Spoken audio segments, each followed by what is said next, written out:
নমস্কার বন্ধুরা, আশা করি আপনারা সকলেই ভালো আছেন। আপনারা দেখছেন XIU USD gold versus dollar trading chart. আজকে 14 তারিখ বুধবার। আজকে নিউজ টাইমটা নোট করে নেন।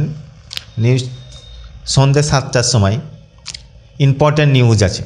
মার্কেট ভোলাটাইল হতে পারে। 8টা 20, 8টা 30, 9টা, 10টা 30 এখানে নিউজ আছে। তার মধ্যে সবচেয়ে ইম্পর্ট্যান্ট নিউজ হচ্ছে সন্ধ্যে 7টায়। আসা যাক চার্টে। দেখুন গতকালকে যে একটা বিয়ারিশ ক্যান্ডেল ক্রিয়েট হয়েছে উপরে উইক দিয়ে, আজকে কিন্তু ওই ফিলটা যেটা গ্র্যাব দিয়েছিল সেটা কিন্তু ফিল করে দিয়েছে আজকের ক্যান্ডেলটা। আজকের ক্যান্ডেলটা এখনও অবধি শেষ হয়নি অবশ্য, কিন্তু দেখুন গ্র্যাবটা দেখুন ফিল করে দিয়েছে। আমরা ডেলিতে বলেছিলাম, ডেলিতে আমরা বাইরে আছি। ডেলিতে যতক্ষণ না এই যে একটা লেভেল আছে, এই লেভেলটা, এই রেড ক্যান্ডেলটা, এই যে একটা রেড ক্যান্ডেল আছে, এই রেড ক্যান্ডেলটার উইকের যখন নিচে, এই রেড ক্যান্ডেলটার উইকের নিচে যখন, এই শ্যাডোটার নিচে যখন ক্যান্ডেল ক্লোজ করবে 4275-76 এই লেভেলটার নিচে, আমরা তখন রিটেস্টে সেল দেখব। আর বাইং যে স্ট্রাকচারটা ছিল, সেই বাইং স্ট্রাকচারটা ভেঙে গিয়ে সেলিং স্ট্রাকচারে পরিণত হবে।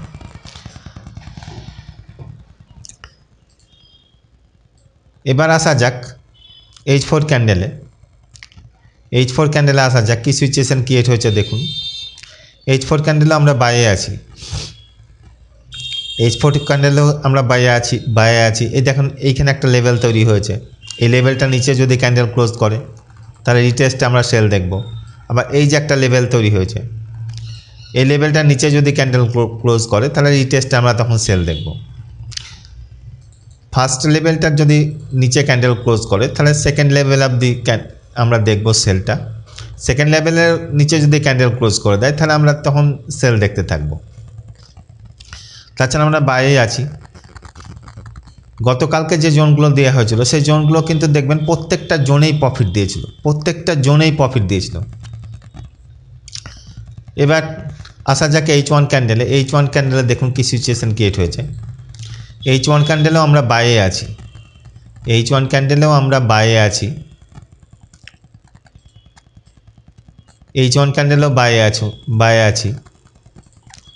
এই দেখুন একটা লেভেল তৈরি হয়েছে। এই লেভেলটা নিচে যদি ক্যান্ডেল ক্লোজ করে তবে আমরা রিটেস্টে সেল দেখব। তাছাড়া সেল কখনোই দেখব না। আবার এই যে একটা লেভেল তৈরি হয়েছে 4411, এই 4411 নিচে যদি ক্যান্ডেল ক্লোজ করে তাহলে আমরা রিটেস্টে আবার সেল দেখব। তাছাড়া আমরা সবসময় বাই দেখতেই থাকবো। সবসময় বাই দেখতে থাকবো। আমি আজকের জোনগুলো দিয়ে দিচ্ছি। এই জোনে থেকে ট্রেড করবেন, জোনের বাইরে কখনোই ট্রেড করবেন না। জোনে থেকে স্টপ লস লাগিয়ে ট্রেড করবেন।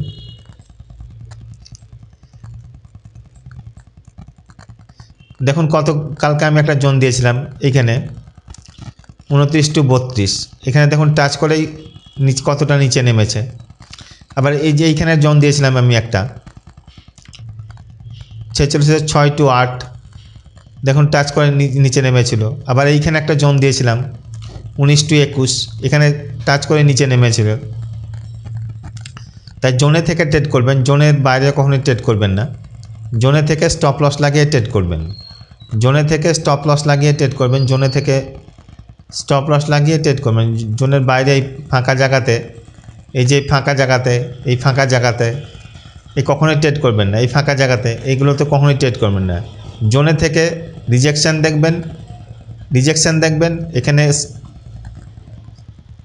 স্টপ লস দেবেন, এখানে এন্ট্রি নেবেন। রিজেকশানটা দেখবেন, রিজেকশান দেখার পর এখানে এন্ট্রি নেবেন, তারপরে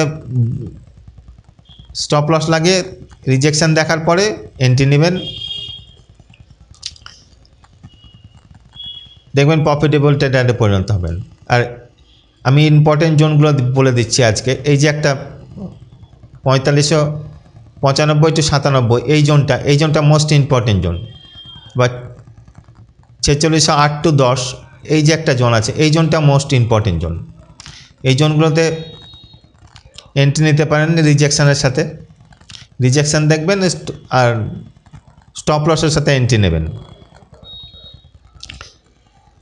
ধন্যবাদ।